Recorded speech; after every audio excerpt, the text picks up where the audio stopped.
Hello, my dear students. Welcome to Gyanmanjari Vidyapeeth Mahua. I am Shivang Goswami. Once again, welcomes all of you to our digital classroom of Standard 11 Commerce, and our subject is Statistics. ધોરણ 11 આંકડાશાસ્ત્રમાં આપણે આજે વાત કરવાની છે પ્રકરણ number 2 માહિતીનું નિરૂપણ. પહેલા પ્રકરણમાં આપણે ભણ્યા માહિતીનું એકત્રીકરણ, કેવી રીતે આપણે માહિતી એકત્ર કરી શકીએ, માહિતી કેવી રીતે ભેગી કરવી.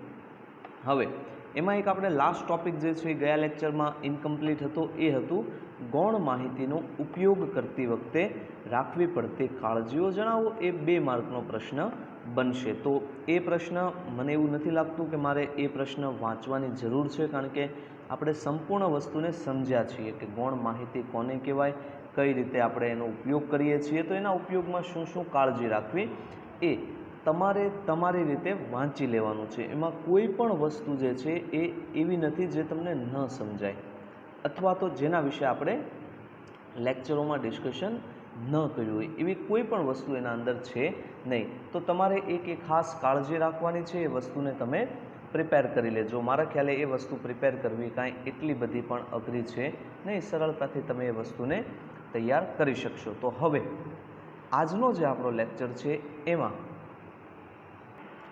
તો આ માહિતી જે આપણે એકત્ર કરી છે, ગૌણ માહિતીના સ્વરૂપે હોય કે પ્રાથમિક માહિતીના સ્વરૂપે હોય, આપણે જાણીએ છીએ કે માહિતીને ખાલી એકત્ર કરવી, ભેગી કરવી એ જ ઇનફ નથી. આપણે માહિતી જે છે એને નિરૂપિત પણ કરવી પડે. નિરૂપિત એટલે શું? માહિતીનું નિરૂપણ એટલે સામાન્ય ભાષામાં જો આપણે કહીએ તો માહિતીને પ્રેઝન્ટ કરવું. આપણા મગજમાં કોઈ વિચાર આવ્યો, આપણે એ વિચારને રજૂ કરીએ. આપણે ચિત્રકારનું ઉદાહરણ લઈએ તો ચિત્રકારના મગજમાં જે વિચાર આવ્યો એ ચિત્રકાર પ્રેઝન્ટ કરે છે, તો એને પણ શું કહેવાય? માહિતીનું નિરૂપણ. ખૂબ જ સરસ મજાનું ચેપ્ટર છે. આપણી યુનિટ કસોટીમાં પણ આજે જેટલું ચાલે ત્યાં સુધીનું તમારે તૈયાર કરવાનું રહેશે. આપણે ચેપ્ટર નંબર 1 અને 2 લખ્યું છે, પણ આપણે આ ચેપ્ટર નંબર 2માં આજે જેટલું ચાલે ત્યાં સુધી આપણો સિલેબસ રહેશે. તો પહેલાં આપણે થોડીક વાત કરી લઈએ આ ચેપ્ટર વિશે. તો આપણને કીધું છે વર્ગીકરણ. સૌથી પહેલાં આપણે આ માહિતી જે છે એનું વર્ગીકરણ વિશે ભણશું. માહિતીના 2 પ્રકાર, સંખ્યાત્મક અને ગુણાત્મક, એ તમામ વિશે આપણે વાત કરવાની છે. એના પછી કોષ્ટક, માહિતીને રિપ્રેઝેન્ટ કરવા માટેની આંકડાશાસ્ત્રમાં જો વાત કરીએ તો એ છે કોષ્ટક. આકૃતિઓ છે, સ્તંભાકૃતિ છે, એવી રીતે આપણે દર્શાવીએ છીએ. તો એ બધી આકૃતિઓ વિશે આપણે વાત કરવાની છે, અને આ ચેપ્ટર આપણું એટલું છે. હવે આજે મેઇનલી આપણે ફોકસ કરીએ વર્ગીકરણ પર. તો વર્ગીકરણ પર શું છે? સૌથી પહેલાં તો અગાઉના પ્રકરણમાં આપણે જોયું કે આંકડાશાસ્ત્રીય માહિતી મુખ્યત્વે 2 પ્રકારની હોય છે. એક સંખ્યાત્મક માહિતી અને બીજી ગુણાત્મક માહિતી. હવે સંખ્યાત્મક માહિતી એટલે શું? જે માહિતીને સંખ્યાના સ્વરૂપે આપણે દર્શાવી શકીએ, એવી માહિતીને આપણે કહીએ છીએ સંખ્યાત્મક માહિતી.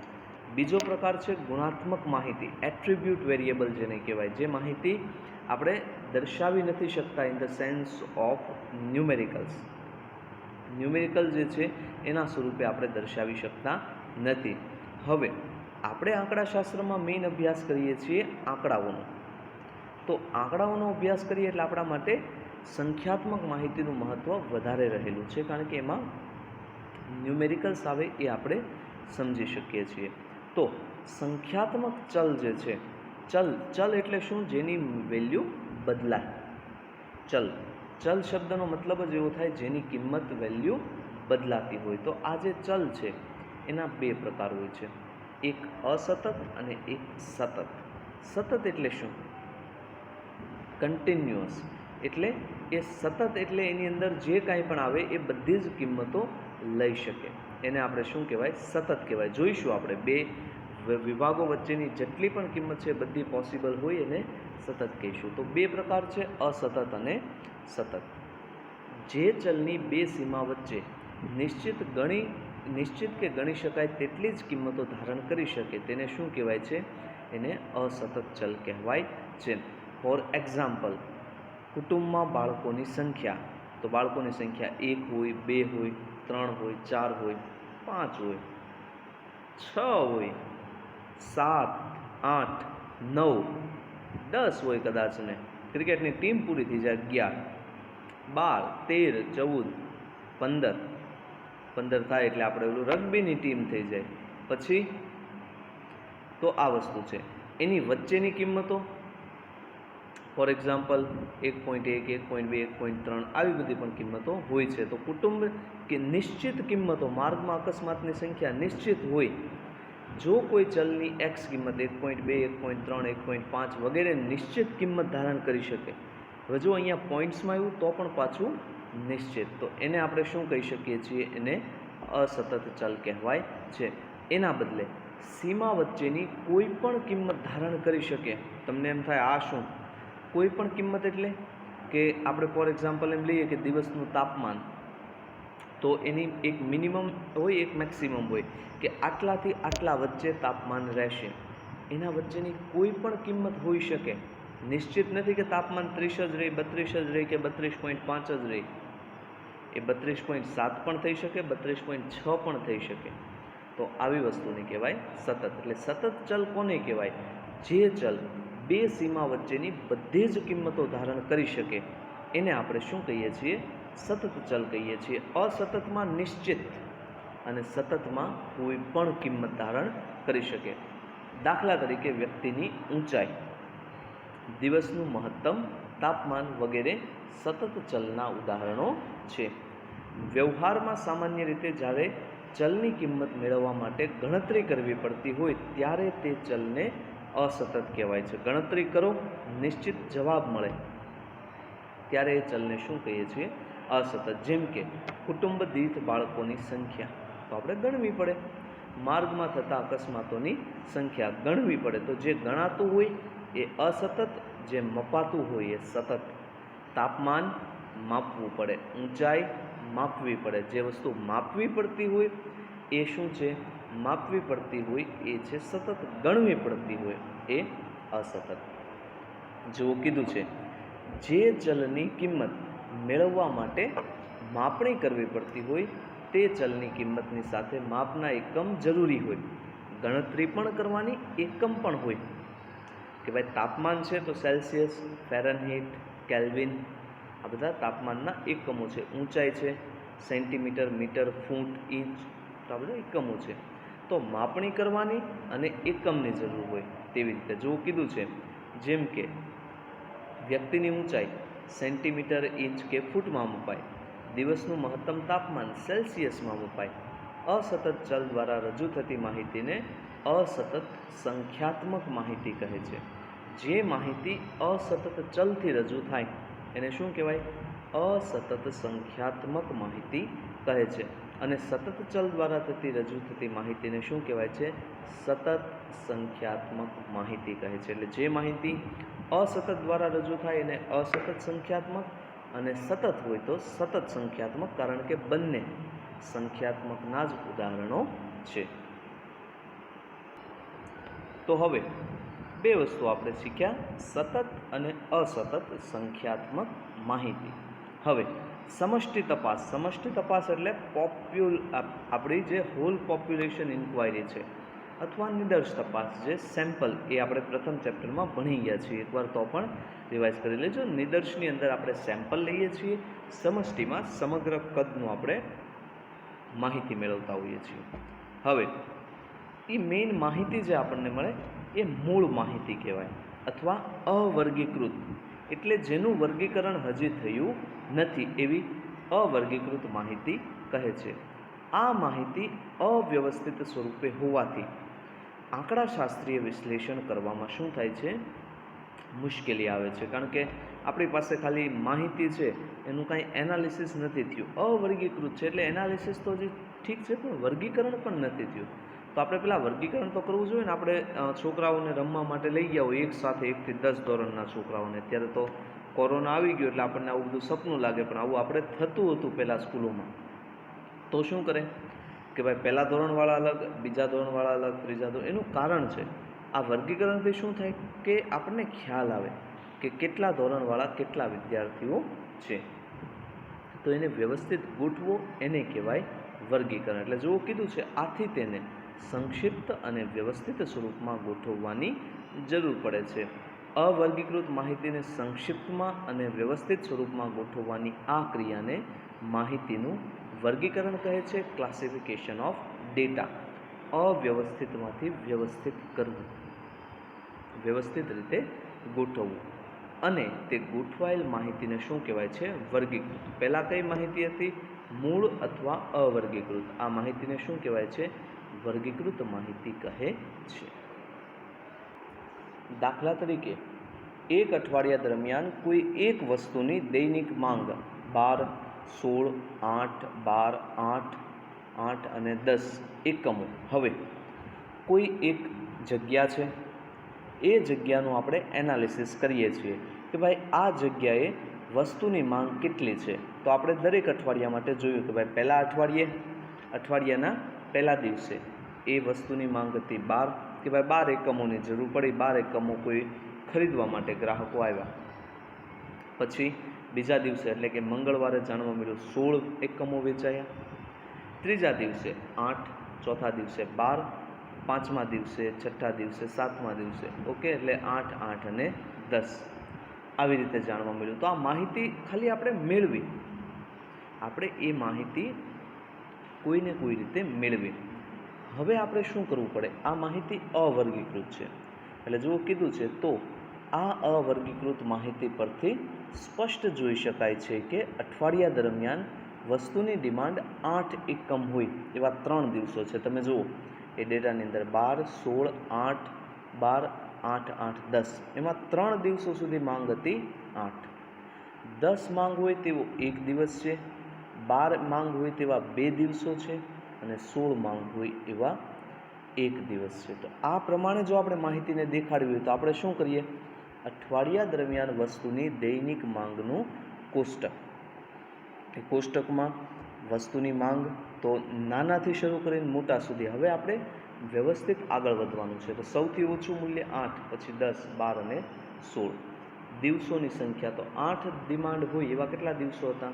3. 10 ડિમાન્ડ હોય એવા કેટલા દિવસ હતા? 1. 12 ડિમાન્ડ હોય એવા કેટલા દિવસો હતા? 2. અને 16 ડિમાન્ડ હોય એવા કેટલા દિવસો હતા? 1. ટોટલ દિવસો 7 થઈ ગયા. આમ અવર્ગીકૃત માહિતીને સંક્ષિપ્તમાં રજૂ કરવાની પદ્ધતિને કહેવાય છે વર્ગીકરણ. તમને એમ થાય સર આ ક્યાં સંક્ષિપ્ત થયું?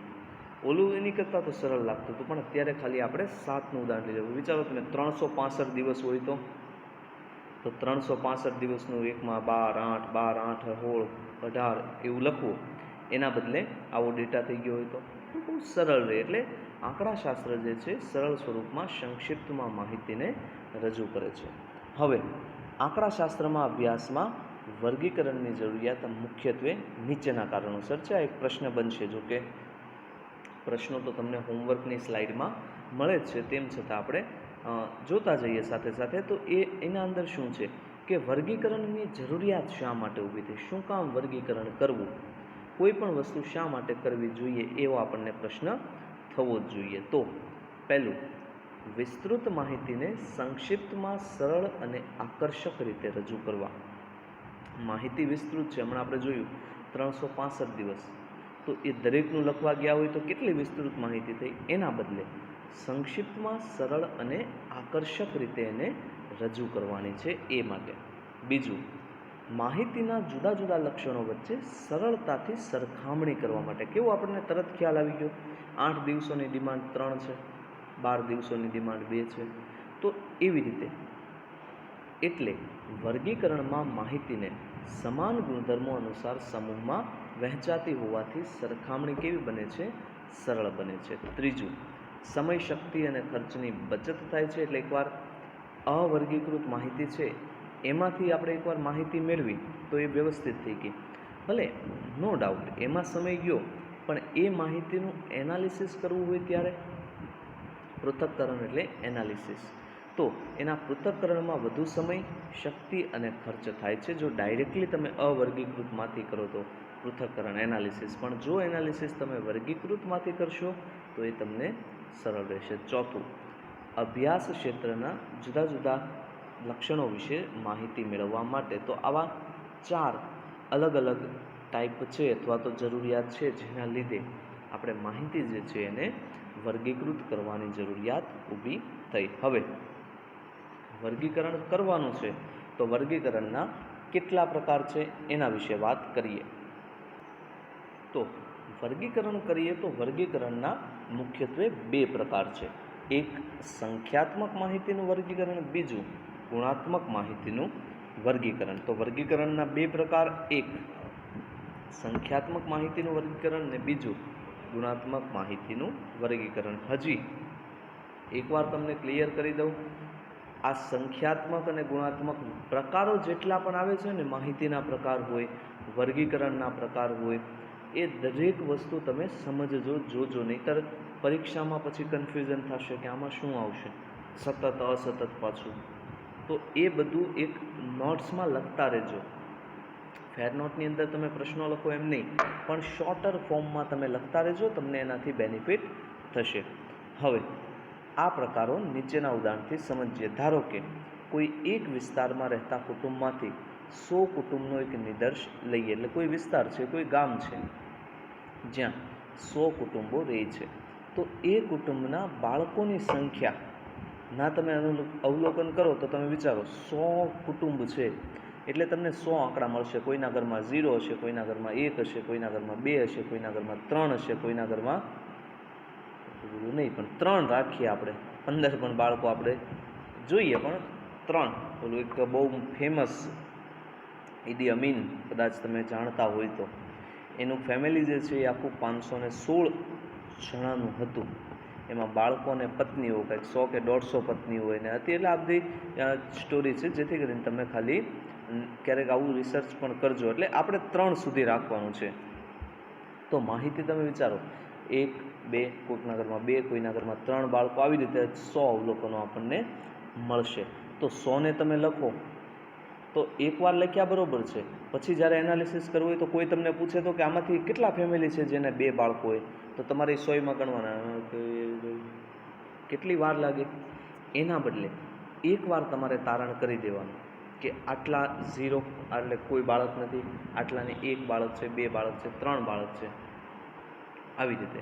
પછી તમને કોઈ પૂછે તો બહુ સરળ રહેશે. એટલે જો કીધું છે આપણને કે 100 જુદા જુદા અવલોકનો મળશે, જેને શું કહેવાય છે? અવર્ગીકૃત માહિતી કહેવાય છે. હવે આ માહિતીનો અભ્યાસ કરતાં એવું તારણ મળ્યું કે એક પણ બાળક ન હોય તેવા 10 કુટુંબ છે, 1 બાળક હોય તેવા 35 કુટુંબ છે, 2 બાળક હોય તેવા 40 કુટુંબ છે, અને 3 બાળકો હોય તેવા 15 કુટુંબો છે. વિચારો કે આ બધાને જો આપણે લખવા બેઠા હોઈએ તો 100 બુકમાં પણ લખવું થોડું ડિફિકલ્ટ થઈ જાય. તો આ વર્ગીકરણ પ્રમાણે ટેબલ બનાવી દેવાનું કે 100 કુટુંબમાં બાળકોની સંખ્યા દર્શાવતું વર્ગીકરણ. બાળકોની સંખ્યા 0, 1, 2, 3, નીચે 0 વાળા 10, 1 વાળા 35, 2 વાળા 40, 3 વાળા 15. બીજું એક કુલ લખવું હંમેશા જરૂરી છે. પરીક્ષામાં તમારે લખવાનું થયું હોય તો આ જ માહિતી લખવી એવું જરૂરી નથી. તમે તમારી રીતે તમને જે માહિતી લાગે 50નું બનાવો, તમારી ઈચ્છા. આ ખાલી એક સમજાવવા માટે ઉદાહરણ છે. ઘણા વિદ્યાર્થીઓ આને પણ ગોખી નાખતા હોય, ગોખવાની કોઈ જરૂર છે નહીં. હવે જો કીધું છે કુટુંબમાં બાળકોની સંખ્યા શું છે? એ એક સંખ્યાત્મક ચલ છે, એને આંકડામાં ગણી શકાય છે. તેથી આ વર્ગીકરણને સંખ્યાત્મક માહિતીનું વર્ગીકરણ કહે છે. હવે 100 કુટુંબમાં નિદર્શ તરીકે બાળકોની સંખ્યાના બદલે જો મુખ્ય વ્યવસાયને લઈએ કે એ પરિવાર શું વ્યવસાય કરે છે, તો એવું તારણ મળ્યું કે 30 કુટુંબોનો મુખ્ય વ્યવસાય છે ખેતી, 25 પરિવારનો મુખ્ય વ્યવસાય છે વેપાર, 25 કુટુંબનો મુખ્ય વ્યવસાય છે નોકરી, બાકીના 20 કુટુંબોનો મુખ્ય વ્યવસાય છે મજૂરી. તો આવી રીતે જુદા જુદા કુટુંબોમાં જુદો જુદો વ્યવસાય હોય છે.